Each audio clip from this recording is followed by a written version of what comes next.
بسم الله الرحمن الرحیم. نن بیا کاټلنګ تو مردان روډ باندې ولاړم. د پاکستان په تاریخ کې پاکستان چې جوړ شوی تاسو به د 45 والا روډ نه لیدلې. هغه دا د کاټلنګ تو مردان روډ کم چې کم از کم 15 لک آبادۍ په دې روډ باندې پروت دی. 3 میناګان په پراته دي، خو د 45 والا روډ دی نو دا پخېږي نه. دا که چېرته هم د 45 والا وی، د 45 والا داسې چې خواري پې چا کړی وی او محنت یې کړی وی نو دا به پخېدی. خو زموږ مشران هم چې کم زموږ علاقه کې غټ غټ افسران شته دی، غټ غټ ججیان هم شته، هره محکمو والا شته. کم از کم هغوی ته هم زما دا خواست دی چې دې 45 والا روډ باندې اواز اوچت کړي چې زموږ میندو خویندو وروڼو ته د اسانتیا میلاو شي چې په دې روډ باندې د طریقې سره ځي.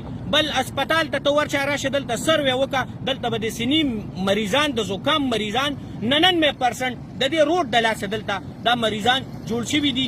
زما د علاقې کشرانو مشران ته دا خواست دی چې کم از کم په دې باندې اواز اوچت کړئ. که نن تاسو دا اواز اوچت نه کو نو تاسو چېرته هم دا اواز نشي اوچتولی.